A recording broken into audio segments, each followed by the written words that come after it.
Hi guys, কেমন আছেন? আশা করি সবাই ভালো আছেন। কোরিয়ার গিয়ংগি-দোর আপনার হসং-সি থেকে উজবেকিস্তান ন্যাশনালিটি এবং কাজাকিস্তান ন্যাশনালিটির আপনার একজনের বয়স হচ্ছে 20, একজনের বয়স হচ্ছে 40।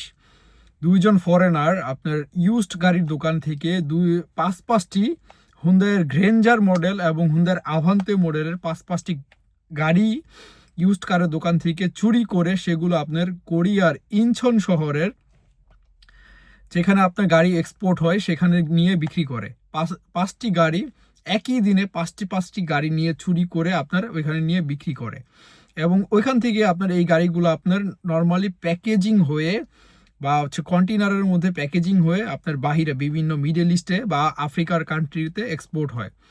সো এরকমই দুইজন ফরেনার আপনার, যারা একজনের বয়স 40, একজনের বয়স হচ্ছে 20, কোরিয়ার গিয়ংগি-দোর হচ্ছে আপনার হসংসির যে ইউজড কারের দোকান থেকে পাঁচটি গাড়ি চুরি করে তারা ওইখানে নিয়ে বিক্রি করে এবং এক একজনের তাদের স্টেটমেন্ট অনুযায়ী এক একজন তারা হচ্ছে আপনার মাত্র কোরিয়ান ওনে 7,50,000 ওন পায় এবং চুরি করে ওখানে বিক্রি করার পর পুলিশ এটা নিয়ে ইনভেস্টিগেশন করে এবং ইনভেস্টিগেশনে দুইজনই ধরা পড়ার পর একজনকে আপনার 12 মাসের জেল আর আরেকজনকে 10 মাসের জেল এবং সাথে হচ্ছে আপনার সেই জরিমানার টাকা অবশ্য তাদেরকে জরিমানা টাকা সব দিতে হবে এবং হচ্ছে এই গাড়ির যত ক্ষতিপূরণ, এই ক্ষতিপূরণ হচ্ছে আপনার গাড়ির যে মালিক তাকে ওই ক্ষতিপূরণ দিতে হবে।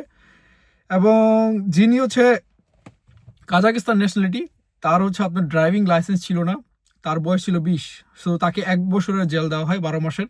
এবং যে উজবেকিস্তান ন্যাশনালিটি, তার বয়স ছিল 40, তার ড্রাইভিং লাইসেন্স ছিল এবং তাকে 10 মাসের জেল এবং হচ্ছে আপনার এই ক্ষতিপূরণের টাকা অবশ্যই মালিক কর্তৃপক্ষকে দিতে হবে সেরকম। সো কোরিয়াতে আপনার গাড়ি চুরি করে আপনি এদেশে পার পাবেন না। এদেশে যদি আপনি গাড়ি চুরি করেন বা কোনো কিছু চুরি করেন, যদি ধরা পড়ে এবং ইনভেস্টিগেশন হয়, কোরিয়ান পুলিশ আপনার ইনভেস্টিগেশন করে এটার কোনো রেহাই নাই। এখানে আপনাকে ক্ষতিপূরণ দিতে হবে প্লাস জেল খাটতে হবে এবং এদেশ থেকে ফাইনালি ডিপাচার হবে।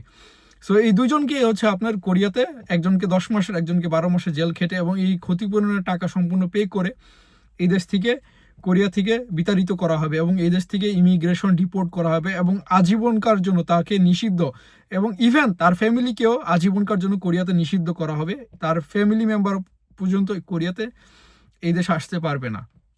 সো কোরিয়ান আইন এত কঠিন, যদি আপনি এই দেশে কোনো কিছু চুরি করলে এদেশে কোনো রেহাই পাবেন না।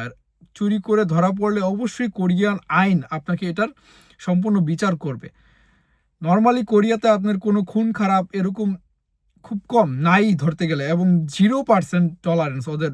কোনো কিছুই এই দেশের আইন আপনি কোনো কিছু সহ্য করবে না।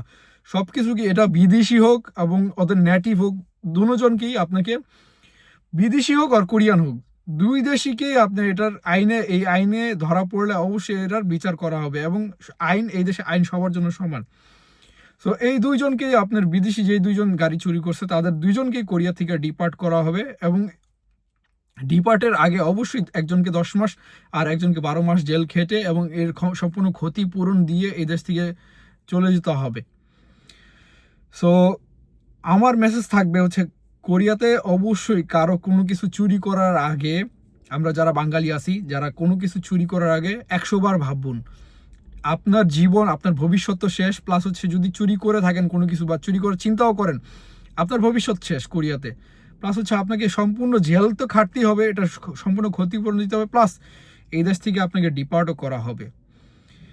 থ্যাংক ইউ সবাই। আমার এই নিউজটা যদি আপনার ভালো লাগে অবশ্যই আমার চ্যানেলকে সাবস্ক্রাইব করবেন, আমার সাথে থাকবেন। থ্যাংক ইউ সবাই।